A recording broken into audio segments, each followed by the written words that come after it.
YouTube, Curtain 6693 here to bring you gaming, anime news, as well as anything that I find interesting.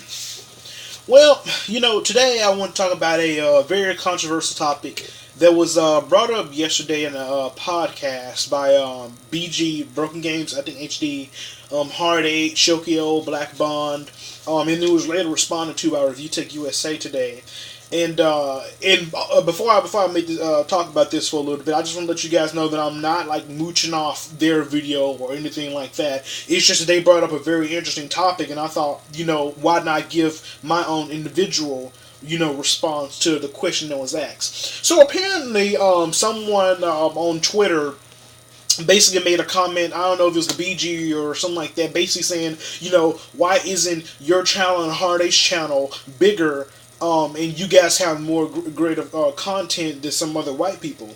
And you guys are black. And it basically brought up this whole thing of basically like, do black people in general have less views and less subscribers on their channels than white people?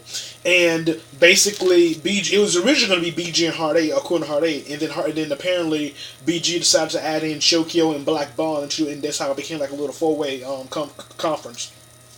And you guys, if you haven't seen the video, check out on BG's channel. I think it's like Broken Games HD or something like that. It's pretty interesting, and they bring up a really good topic. And they basically was talking about, does race have to do anything with like YouTube success? Like, does the color of your skin mean that you automatically get more views, more than white people generally do? And they went on and talked about it. Hard 8 felt very strong about it. He felt, that he said, like, if you put into a percentage, he believes that YouTube success is about 50% based on the color of your skin, maybe even more than that. Other people who believe like 20%. You have some people that believe that it plays a factor, but it's not the ultimate deciding factor. And I'm kind of in between.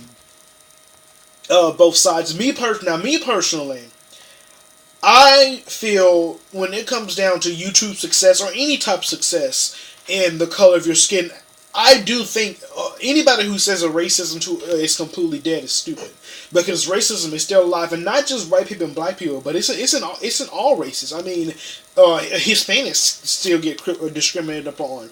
Asians, all types of immigrants. There's racism everywhere.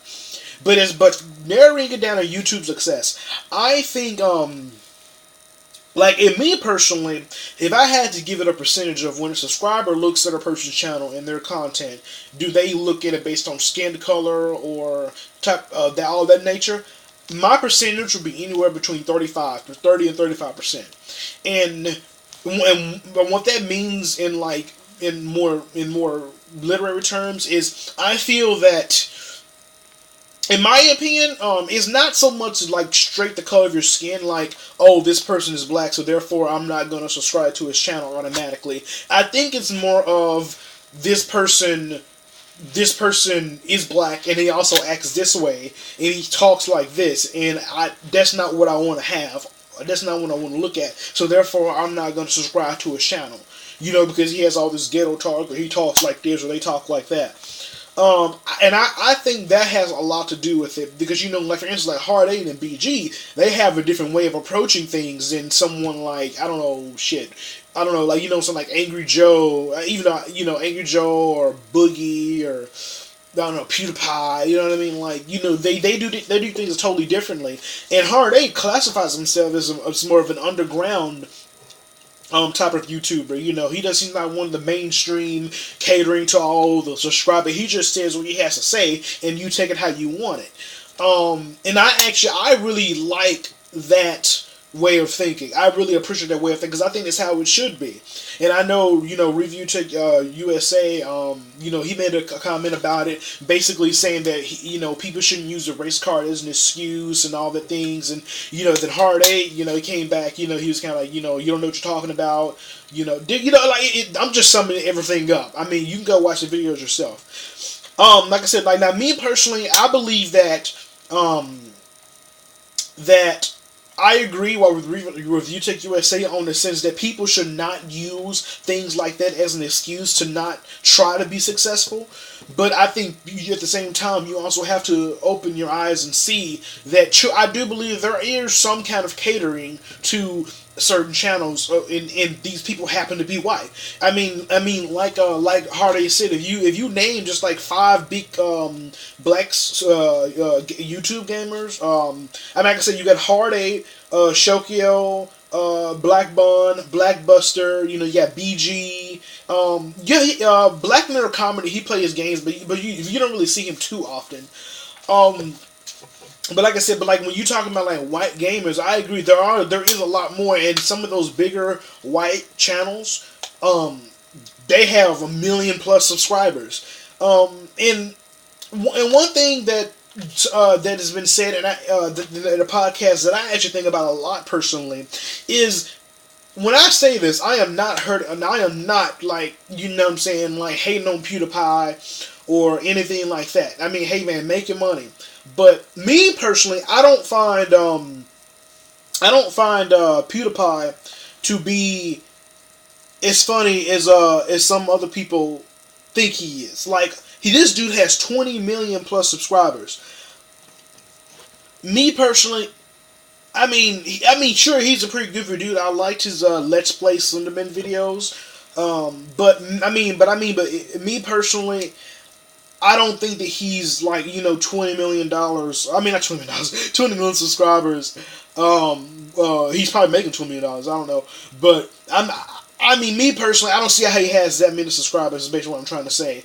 And like I said, I'm not hating on the dude. I mean, hey, do your thing, man. But I'm just saying that like there are certain subscribers out there that have a lot of there are a lot of YouTubers out there that have a lot of subscribers who, me personally, I don't find that funny, or I'm not saying they can't have that many, but I'm just saying that me personally, I don't think, I personally wouldn't give them that many subscribers credit wise. Not saying they don't deserve it. Hey, you must be doing something right to have 1 million plus subscribers, in my opinion. But and then there are also lower channels like with only a couple thousand or a couple 100,000 subscribers where I think they deserve a lot more. Like I think like Blackbuster, he has like 30-some thousand subscribers, and I think he deserves at least 3 or 4 times that, like 200,000, 300,000. Well, that's more like 6 or 7, 8 or 9 times that. But my point of it is he deserves a lot more. Same thing. I believe all those channels deserve a lot more. And I also do think that there are subscribers and there are other YouTubers who I feel have earned their spot. Like I feel like Angry Joe, he's done a lot. That dude, he has earned his 1 million. In my opinion, he should have at least 4 or 5 million. He has earned his spot. I feel like Francis, for the most part, he's earned his for the most part. I would say, I know he has like 1 million. I would probably see him more like a couple 100,000. But like I said, I'm not trying to say, oh, you don't deserve that, or you know what I'm saying, you deserve to not get haters. But I'm just saying that me personally, if I had to rate him, I would say he'd be at a couple 100,000. He is very entertaining. There's Ryan Higa. He's not really a game. He is a gamer, but he doesn't make gaming videos mostly. But I think he deserves where he's at too. But I'm kind of going off top. But basically, what I think that we should us as black YouTubers, or me personally as a black YouTuber, I try not to let that get in my way of posting videos. Me personally, I only have like a couple of subscribers. And I have a few videos that have hit a couple 100 views. But so I'm nowhere near worthy of talking up that high yet. But at the same time, like I said, me personally, it's not about having the most subscribers, having 5 million subscribers. I will never get there.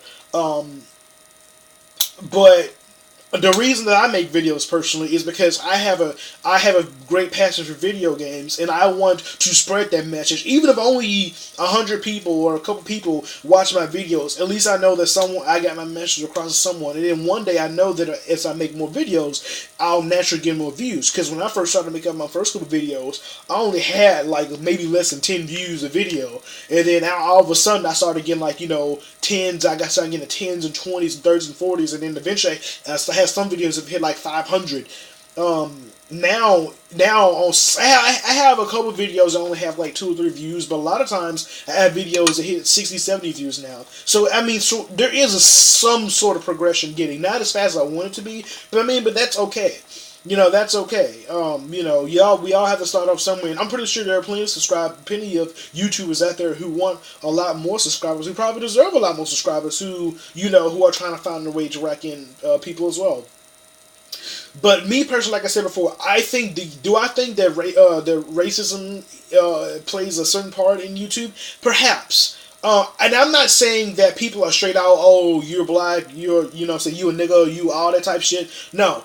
What I'm saying is I do think that there is, like there's a certain behavior that white people tend to have that a lot of people can click with a lot more than they can with black people. And then you could say that just because white people are a majority, there are more white people out there, so of course there'll be naturally more white YouTubers. But yeah, I do think that another reason why Hard 8 and some of the other channels are not as big is because they don't really cater to that mainstream thing, way that that the other YouTube channels do. But that's pretty much my little 2 cents on it. Like I said, if I had to have a percentage, it'd be about 35%. Of color has to do with it. I do think that creativity and production value and just overall being fun, because there's like Alpha Omega Sin. That guy, all he does is pretty much have a camera and he has a bunch of games behind him, and he gets up there and he talks and he cusses like a sailor, and he has a lot of subscribers. So really, I believe it's all about your presentation and how fun are you in front of the camera, and can you elate? Can you talk in a way? Can you present yourself in a way that people can enjoy listening to your conversation and what you have to say? So that's my whole 2 cents on it. I hope it doesn't grow too big. I'm pretty sure by next week it'll be done. People will be talking about something else. I mean, who knows, But it is a very interesting topic, and like I said before, this is not me trying to grab on their video and try to get views or anything like that. It's just me giving my own individual opinion in response to the conversations that I heard and what was talked about.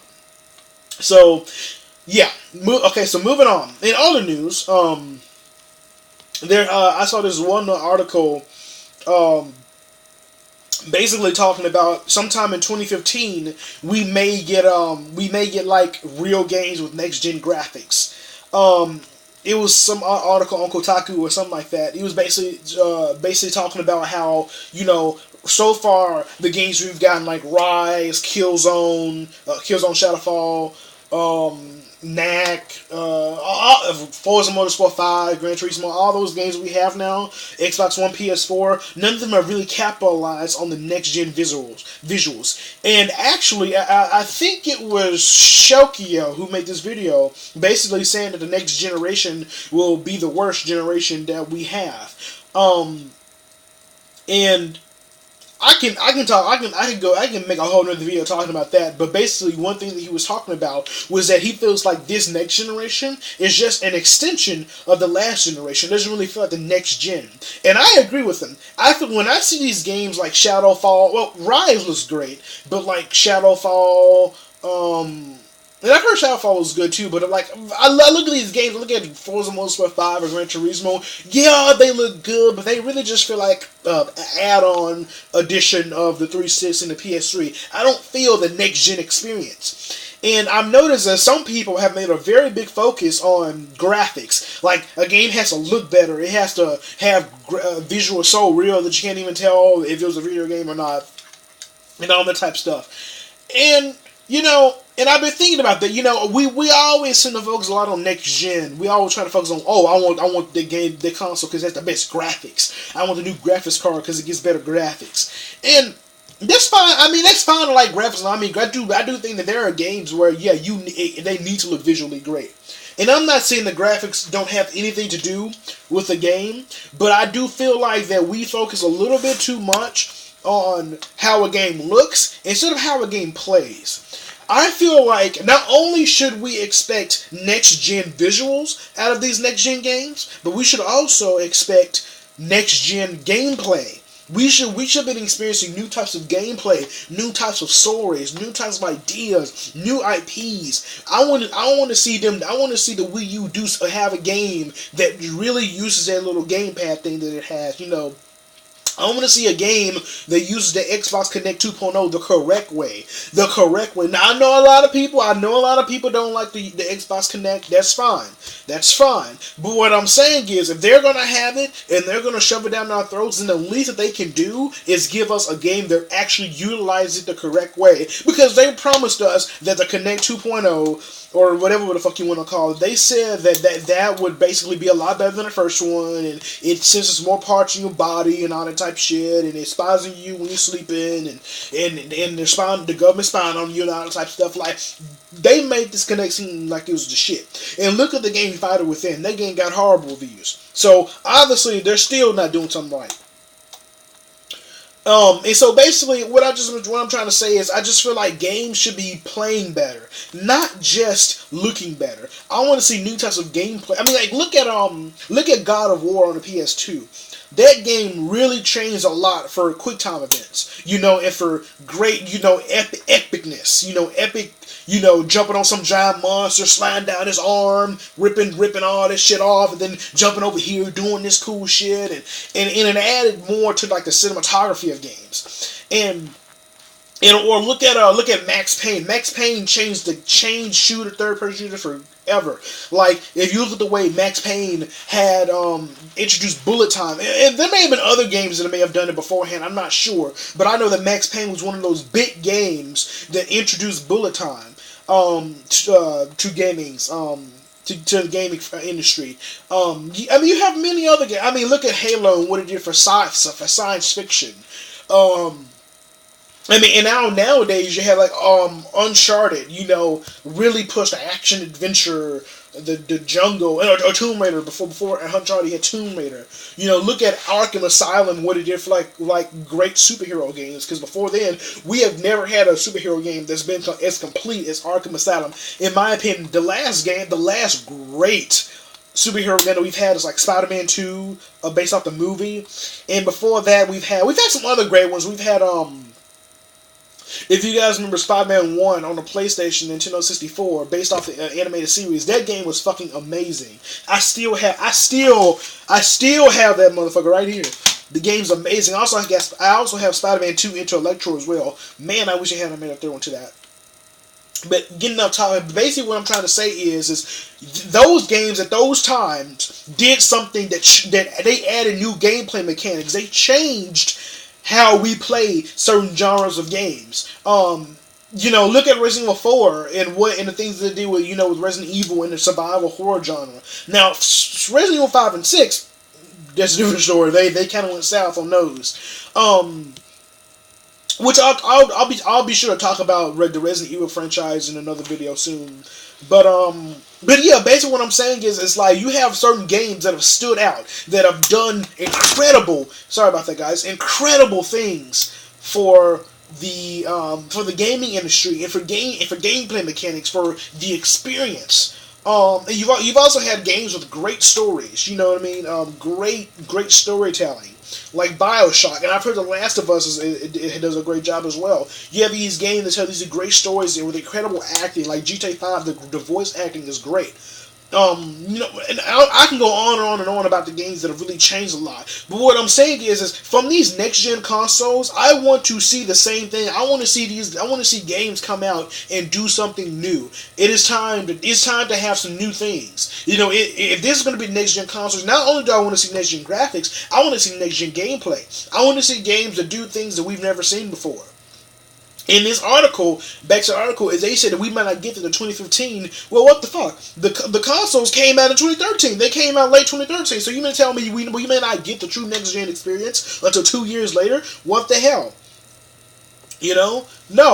The next gen experience should have been out when the consoles came out, or they should have been ready to come out in the next couple months, which they are. We got a lot of games, Infamous and Dying Light, and a bunch of games coming out in March, and some games coming out later on, like The Division and all that type of stuff. That's great. That's great. But what I'm saying is that we should have been having this next gen experience we've been waiting for.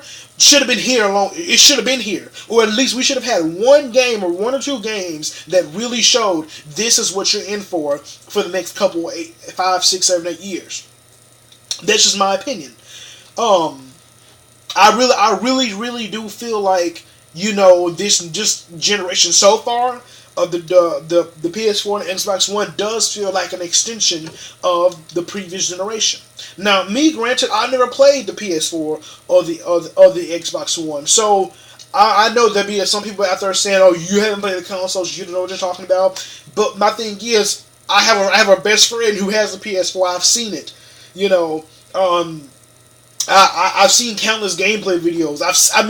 They're big. You just like I've seen a lot. You know what I mean? And this is just my impression from what I have seen so far, and nothing so far really impresses me. And think about it, all the games that have come out, most of the games have got average to low reviews. Rise got average to low reviews. Forza Motorsports 5, they say had less content than the previous one. What else is there? The Killzone Shadowfall, they say that game did that and Rise have the most pre-orders out of any next gen game. What I'm saying is most of these games that we expected to take it to the next level haven't really done shit when you really think about it. Now I've heard Rise, I've heard Forza Motorsport, I've heard that they look great. I've heard Killzone looks pretty okay. That's great, but what I'm saying is does it look next gen great, or does it just look? It looks better than what we've seen in a little while. Great, you know what I'm saying? Like I'm ready for that next experience. Now, granted, I understand that when new consoles come out, that it takes a while, or it takes them a while to get used to the hardware and to really max out the console. That's fine. But what I'm saying is that so far it's just not looking too great, and I know that it's going to get better. I'm pretty sure, and I hope it does. But I know there's a lot of new games coming out. But that's basically what I'm saying is I favor gameplay. I want to see great games, not just look great. I mean, looking great is fine, but I want to see games. I want to see gameplay improvements. I want to see greater stories being told, greater combat mechanics. I want to see a game. I want to see a fighting game that takes fighting game to the next level. A shooting game or a stealth game like Thief. I want to see some games that really take it to the next level. And it's not just about how realistic it is. It's just how does it play. Is it fun? Is it inventive? Is it immersive? That's the things that I want to see. Let me know what you guys think about this. Do you favor graphics or do you favor gameplay? Do you favor both? Which one do you think that they all work together? Tell me what you guys think. Do you guys think that that race contributes to subscriber count and success, not just in YouTube but in life? I want to know your guys' thoughts. Rate, comment, favorite, subscribe if you like the video. Like I said, do all that. I'll be sure to post some more videos. I have another video coming later on today, which I'll be talking about the Resident Evil franchise. I had already planned to do that anyway. But I'm going to talk a little bit about that, because I've been playing Resident Evil a lot, and I just want to get my thoughts on it. But yeah, let me know what you guys think about all of this. For any of you next gen consoles owners out there, are you guys satisfied with your next gen consoles? Are you wanting to see more? There is more coming. If you aren't satisfied, guys, I know that much. There is more coming. But let me know what you guys think. All right, Curtain 6693 out. Peace.